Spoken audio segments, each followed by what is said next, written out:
हाँ, सो आज से हम चैप्टर 2 स्टार्ट कर रहे हैं केमिस्ट्री का, जिसका नाम है स्ट्रक्चर ऑफ एटॉम। सो शायद चैप्टर का नाम देख के तुम्हें कुछ चीज़ याद आए। हम सेम चैप्टर पढ़े थे सेम नाम से क्लास 9 में। ओके, क्लास 9 में सेम चैप्टर था और number I think so 3rd था। ओके, साइंस में 3rd chapter structure of atom ही था 9th में। और जो 9th में पढ़ा था ज़्यादा तो नहीं, लेकिन हाँ 30 to 40% यहाँ भी आएगा।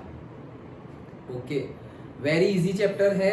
अगेन जैसे फर्स्ट और सेकंड चैप्टर का वेटेज कम होता है बाकी चैप्टर्स की कंपेयर में, ऐसा नहीं कि पूछा ही नहीं जाता। बाकी चैप्टर्स की कंपेयर में फर्स्ट और सेकंड चैप्टर का वेटेज कम होता है। ओके, सो ये चैप्टर तो बहुत लेंदी है, लेंदी तो है, बट मैंने जैसे बताया वेटेज कम है। सब कुछ तुम्हें एग्जाम पॉइंट ऑफ व्यू नहीं है, सिर्फ इंफॉर्मेशन पॉइंट ऑफ व्यू है कि ये सब कैसे स्टार्ट हुआ, क्या हुआ। पूरी 11th और 12th की जो केमिस्ट्री है उसमें सबसे ज़्यादा कोई साइंटिस्ट के नाम कोई चैप्टर में आते हो तो वो ये चैप्टर है। तो सारे याद रखने नहीं, वही बोल रहा हूँ, सारे याद रखने की ज़रूरत नहीं है। जो याद रखने होंगे वो मैं बता दूंगा। ओके, वो तो याद रखने ही है।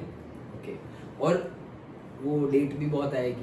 ओके, वो भी सारी याद नहीं रखनी है, मैं बताऊंगा, उतनी तो याद रखनी है। ओके, क्योंकि ये हम बहुत ही वास्ट चैप्टर है। स्ट्रक्चर ऑफ एटॉम मतलब हम एटॉम जो स्मॉलेस्ट हम मानते थे उसके बारे में स्ट्रक्चर कैसे हुआ, पूरी हिस्ट्री स्टार्टिंग से उठा के यहाँ अभी कहाँ पर है वहाँ तक का पढ़ने जा रहे हैं।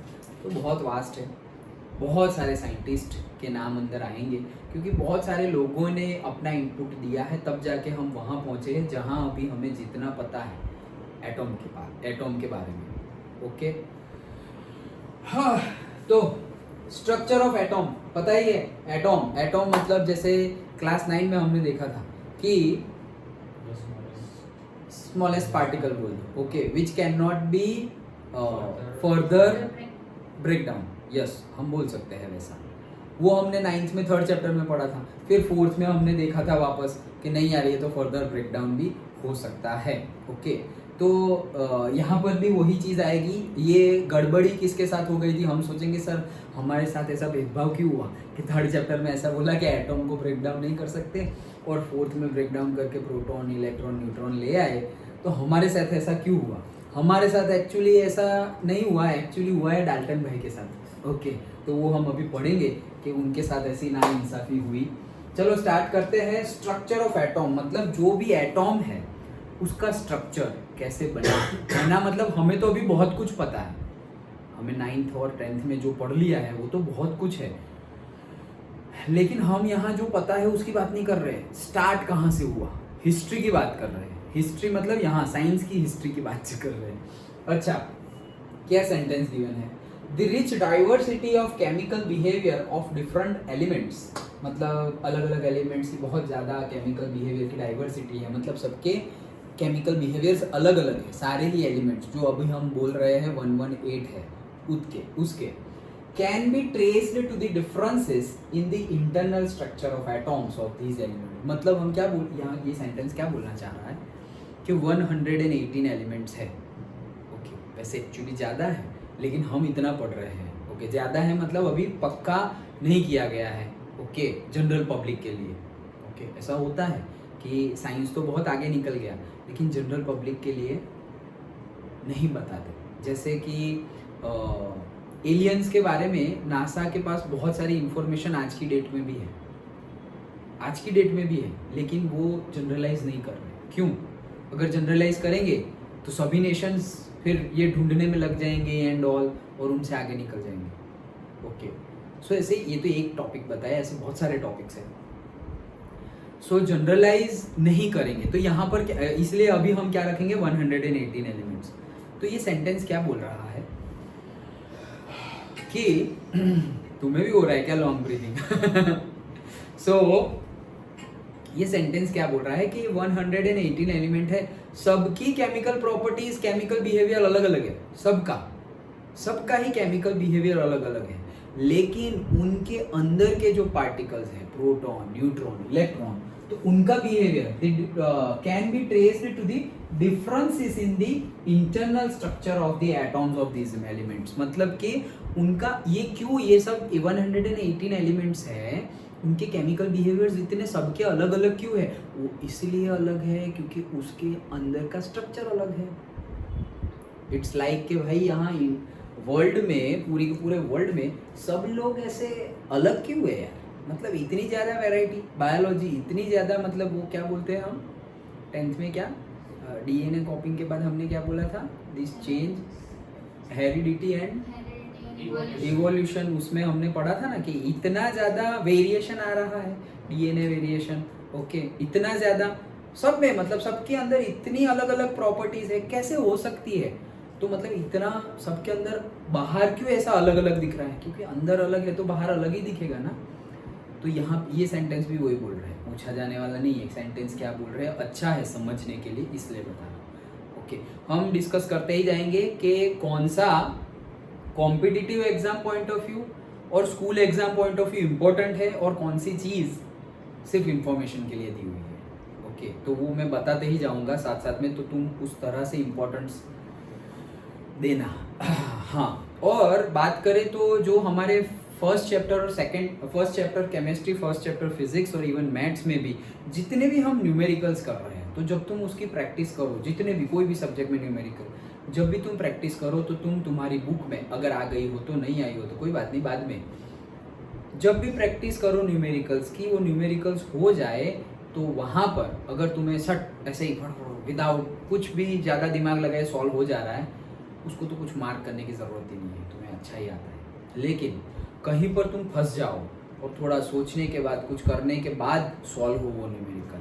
या तो फिर आए ही ना, तुम्हें आए ही ना, ओके, फिर तुमने वापस वीडियो निकाला या फिर मुझे पूछा सर ये कैसे होगा, ये नहीं हो रहा है आगे, और तब मैंने तुम्हें बताया, तो उसको पर्टिकुलरली मार्क कर लो। 2 type, easy, medium, tough. Easy को मार्क नहीं करना है, एक मार्क करना है मीडियम और दूसरा मार्क करना है टफ। क्यों? जब रिवीजन करें ना, तो तुम्हें इन लोगों के ऊपर ज़्यादा ध्यान देना है, मतलब ये न्यूमेरिकल्स पे ज़्यादा ध्यान देना है जो इजीली हो। फिर होता क्या है कि जब हम रिवीजन करने बैठे ना, 1 घंटे न्यूमेरिकल सॉल्व किए, उसमें 40 मिनट्स तो हमने वही सॉल्व किया जो हमें बहुत अच्छे से आता है, वो ज़रूरत ही नहीं थी उसको करने की। ओके, तो उसमें टाइम नहीं स्पेंड करना है। तो एटलीस्ट कोई भी टाइप का मार्किंग रखो, ये मीडियम, ये टफ, और मीडियम का भी ना रखना हो तो सिर्फ टफ का रखो कि मुझे यहाँ प्रॉब्लम हो रही है, इसको ये एक्सरसाइज में मुझे ये तो देखना ही है, न्यूमेरिकल यही प्रॉब्लम करता है हर बार।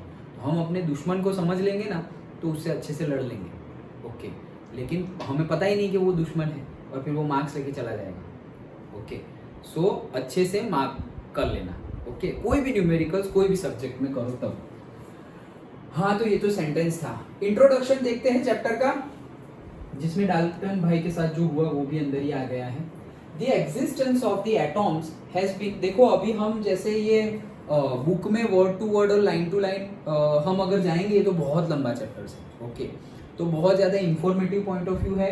सो अभी तो मैं पढ़ रहा हूँ, लेकिन जहाँ मुझे लगेगा तो हम जो इम्पोर्टेंट है समझने के लिए वो मैं तुम्हें समझा दूंगा। ओके, बट तुम्हें एटलीस्ट कम से कम एक बार word to word, line to line पढ़ना है एनसीईआरटी, मिनिमम 1 टाइम। ओके, एक टाइम तो पढ़ना ही है। The existence of atoms has been proposed since the time of early Indian and Greek philosophers 400 before Christ. Okay, अच्छा है, हमारा नाम भी लिखा है, Indian and Greek philosophers. Particular 2 cultures बहुत पुराने माने जाते हैं, इंडिया का और ग्रीक का। Okay, so who were of the view that atoms are fundamental building blocks of the matters. मतलब सब लोग क्या, फिलोसोफर्स क्या मानते थे? फंडामेंटल बिल्डिंग ब्लॉक्स क्या है? एटॉम्स है। जैसे बायोलॉजी में हम सेल बोलते हैं बॉडीली, वैसे ही यहाँ पर क्या? एटॉम। ओके, फिजिक्स में और केमिस्ट्री में। According to them the continued sub division of the matter would ultimately yield atoms which would not be further divisible. मतलब कि अगर कोई चीज़ को तुम डिविजिबल करते जाओ, ब्रेक डाउन करते जाओ, तो एक ऐसा पॉइंट आएगा, एक ऐसा पार्टिकल आएगा जिसको अब तुम डिवाइड और ब्रेक डाउन नहीं कर सकते। यही है क्या? एटॉम। ये नाम भी ग्रीक लोगों ने दिया हुआ है। ओके, हम तो परमाणु वाले हैं। ओके, सो ये नाम किसने दिया है? ग्रीक लोगों ने, और वो लोग बोलते थे एटोमियो। ओके, एटोमियो, तो वहां से फिर हमने अभी तक सोचो वही चल रहा है atom. Okay, so the word atom has been derived from the Greek word atomio which means uncuttable. Okay, जिसको कट ना कर सके, जिसको ब्रेक डाउन ना कर सके, और non divisible. These earlier ideas were merely speculations and there was no way to test them experimental. भाई ये सब philosophers की बातें हैं. Philosophers मतलब उनको कोई पूछने नहीं जाएगा प्रूव करके बता, ये तो philosophers. ओके, तत्व चिंतक जिसे हम बोलते हैं. ओके, कि भाई वो सोच रहे हैं कि उन्हें ऐसा लग रहा है. ओके, बट सब इसे एक्सपेरिमेंटली प्रूव नहीं किया गया था तब जब मानते थे तब. ओके, क्या क्या क्या जियोलॉजिस्ट डिफरेंट होते हैं. जियोलॉजिस्ट मतलब क्या, जो लैंड के बारे में पर्टिकुलरली रिसर्च करे.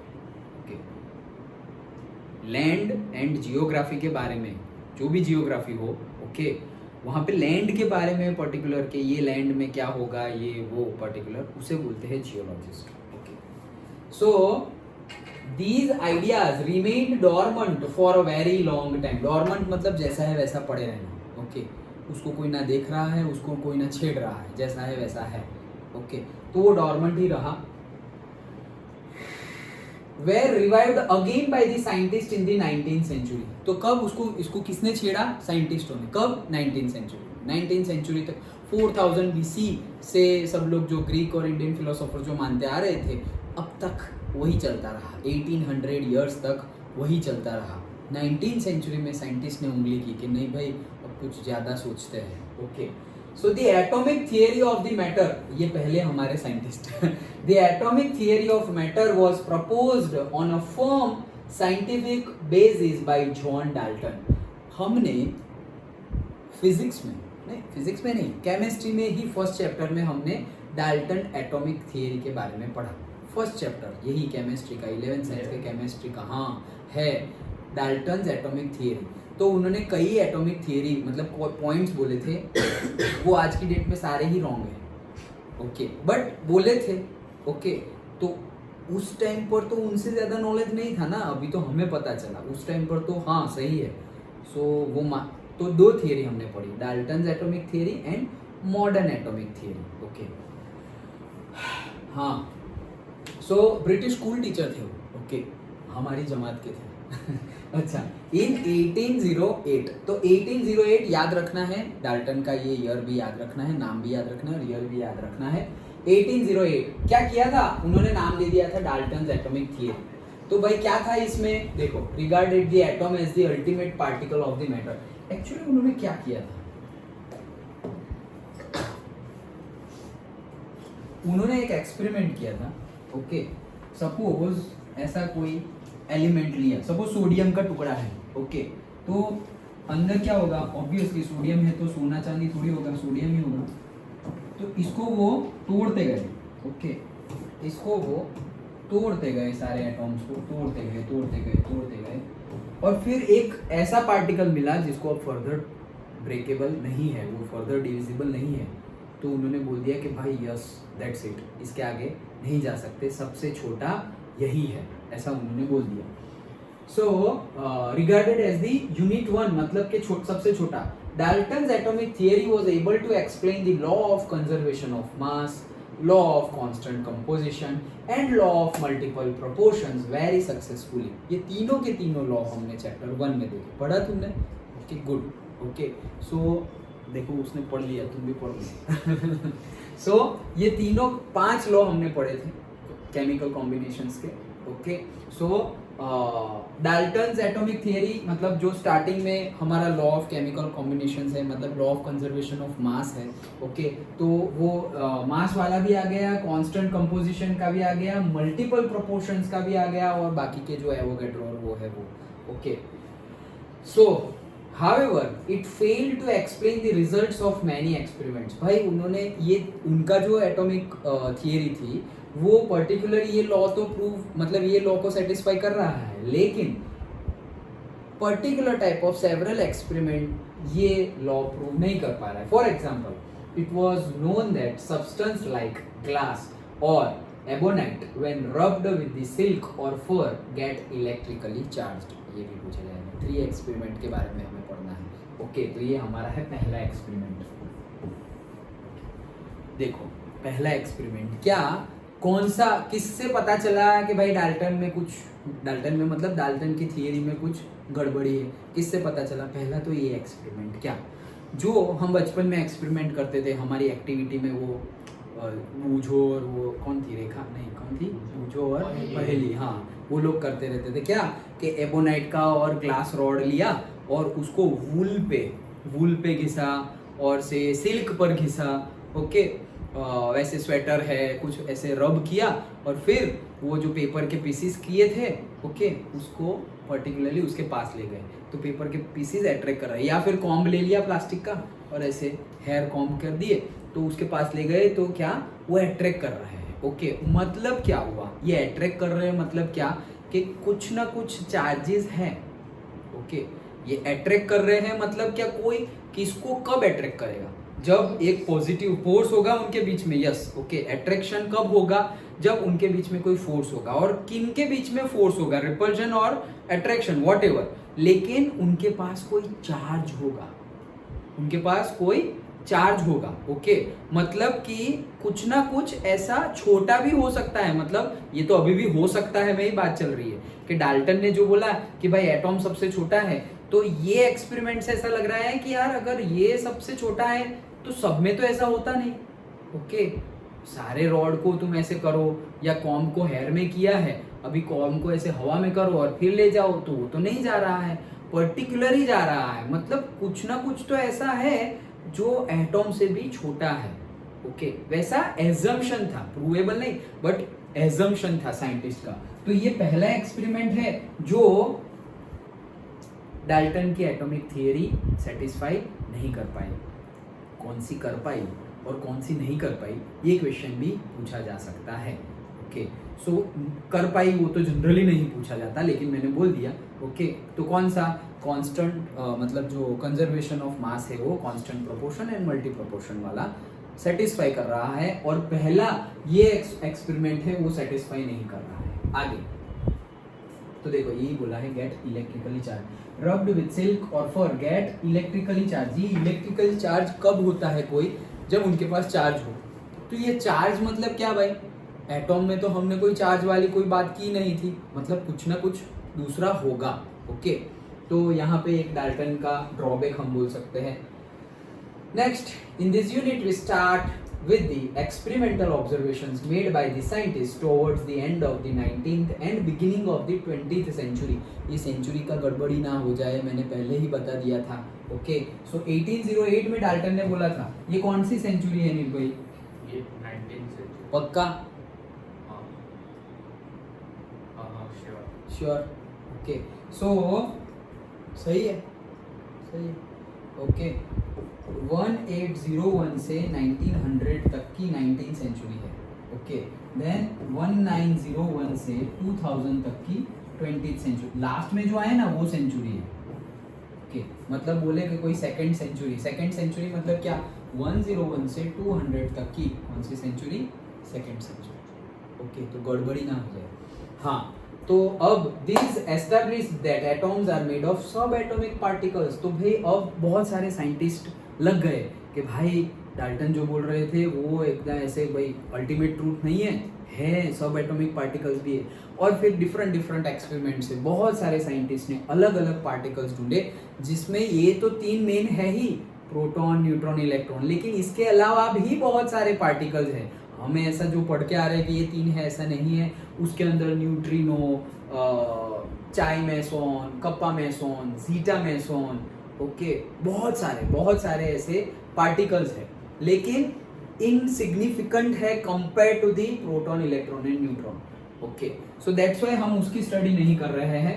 सो इलेक्ट्रॉन्स, प्रोटॉन्स एंड न्यूट्रॉन्स को ही हम पर्टिकुलरली इंपॉर्टेंस दे रहे हैं। A concept very different from that of Dalton. तो भाई ये इलेक्ट्रॉन, प्रोटॉन और न्यूट्रॉन आया, ये कंसेप्ट तो डाल्टन से एकदम उल्टा ही था। क्यों? क्योंकि ये क्यों आया, अभी एबोनाइट वाला एक्सपेरिमेंट देखा ना हमने, एबोनाइट रॉड है, ओके, और ग्लास रॉड भी तुम बोल सकते हो। तो वो चार्जेस के ऊपर डिपेंड है, मतलब चार्जेस होंगे तभी एक्सपेरिमेंट हो पाए, और चार्जेस है मतलब एटॉम के तो चार्जेस होते नहीं है कुछ। ओके, मतलब क्या कि ये कंसेप्ट जो डाल्टन का कंसेप्ट था उससे क्या था, अलग था, डिफरेंट था। ओके, तो ये पहला। दूसरा है हमारा यहाँ पे नहीं दिया हुआ है, बट दूसरा एक्सपेरिमेंट भी तुम ध्यान में रखना। दूसरा है हमारा फेराडेज एक्सपेरिमेंट। किसने किया? फेराडे ने, माइकल फेराडे, यस वही फेराडे। ओके, हाँ उसका कट था। तो ये कौन सा एक्सपेरिमेंट किया था? वो तुमने 10th में किया था, 4th चैप्टर में, इलेक्ट्रोलाइसिस। ओके, वही और स्टार्टिंग वाला भी इसे कॉपर सल्फेट है। ओके, सो कॉपर सल्फेट है, यहाँ पर कॉपर है और यहाँ पर भी कॉपर है, एक इम्प्योर कॉपर है, एक प्योर कॉपर है। सो कॉपर सल्फेट एक एनोड है, एक कैथोड है। तो यहाँ से जो प्योर कॉपर है वो जा रहा है और उसमें से Cu+2 निकल रहा है। ओके, और वो Cu+2 कहाँ जा रहा है? वो वाले कॉपर के, मतलब प्योर कॉपर वहाँ चिपक रहा है दूसरे पे, कैथोड पे। तो कैथोड मतलब नेगेटिवली चार्ज। ओके, अब मैं पूरा ड्रॉ नहीं कर रहा हूँ, तुमने वैसे भी पूछा नहीं जाएगा। ओके, मतलब कि ऐसा समझो कि पर्टिकुलरली ये हमारे दो रॉड है और ये पूरा हमारा CuSO4 है। सो ये Cu+2 आयन जो जा रहा है, ओके, यहाँ पे नीचे इकट्ठा होता था ना, एनोड मग हम पढ़ते थे। सो ये Cu+2 यहाँ जा रहा है और ये क्या है? इसको नेगेटिवली चार्ज कैथोड साइड जा रहा है। तो ये कैथोड साइड कोई भी आयन क्यों जाएगा? जब वो खुद पॉजिटिवली चार्ज होगा तब वहां जाएगा। ओके, मतलब समझ में आया कि ये कुछ गड़बड़ी है। ये कॉपर मतलब वो सिंपल कॉपर नहीं है, ये कुछ अलग टाइप का कॉपर है, मतलब चार्ज है। ये चार्ज कैसे आया वो सब तो हमने बाद में हमने बोल दिया कि भाई 2 इलेक्ट्रॉन निकाल दिए, मतलब आयन बन गया, वो सब तो हमें पता चला। लेकिन साइंटिस्ट लोगों ने दिमाग लगाया कि भाई ये अगर सिंपल कॉपर होता तो नहीं जाता। तो ये पार्टिकल्स जा रहा है, मतलब Cu+2 को चार्ज है, Cu+2 तो हम बोल रहे हैं, मतलब वो चार्ज है और वो पॉजिटिव चार्ज है, दैट्स व्हाई नेगेटिव चार्ज की तरफ, नेगेटिव रॉड और से इलेक्ट्रोड की तरफ जा रहा है। ओके, ये दूसरा एक्सपेरिमेंट। यहाँ पर भी कौन रॉन्ग प्रूव हुआ? डाल्टन। ओके, तो ये दूसरा एक्सपेरिमेंट, पहला एबोनाइट रॉड वाला और ग्लास रॉड वाला। दूसरा एक्सपेरिमेंट किसने किया था? फेराडे ने। ओके, तो फेराडे ने जो एक्सपेरिमेंट किया था, माइकल फेराडे ने, उसमें भी पता चला कि एक्सपेरिमेंट से पता चला कि यार ये जो चार्जेस है और से प्रोटॉन, न्यूट्रॉन, इलेक्ट्रॉन और जो आयंस है, ओके, वो आयंस बनते हैं ट्रांसफर ऑफ चार्जेस की वजह से। ओके, सो दैट मीन्स कि भाई एटॉम सबसे छोटा नहीं है। ये दूसरा एक्सपेरिमेंट। एंड थर्ड एक्सपेरिमेंट तो हमें देखना ही है। ये 3 एक्सपेरिमेंट से हमने बोल दिया कि डाल्टन की एटॉमिक थियरी गलत थी। Okay, done. तो ये 2 एक्सपेरिमेंट तो देखे, तीसरा तो हमें देखना ही है। सो यहाँ तक का समझ में आ गया? ओके, तीसरा एक्सपेरिमेंट हम देखने वाले हैं, particularly this one, a cathode ray discharge tube. Okay, वो देखने वाले हैं। लेकिन यहाँ तक समझ में आया, ये 3 एक्सपेरिमेंट, सिर्फ नाम अगर याद रखो तो ये इंट्रोडक्शन में से तुम्हें क्या क्या याद रखना है? ओके, इंट्रोडक्शन में से सबसे पहले एटॉमिक थियरी किसने दी थी? स्टार्ट किसने किया? ये उंगली करना किसने स्टार्ट किया? सब कुछ तो डॉर्मेंट था। ओके, तो डाल्टन ने स्टार्ट किया, जॉन डाल्टन। ओके, अब कब स्टार्ट किया? 1808 में। ओके, क्या बोला उन्होंने बोला कि भाई लास्टली, मतलब जो नॉन डिविजिबल है वो लास्ट पार्टिकल है वही है, और उसको नाम दे दिया एटोमियो से एटॉम। ओके, ये बोल दिया। और अब बोला है कि ये लास्ट है, अब ये that's it. Okay, Dalton's atomic theory.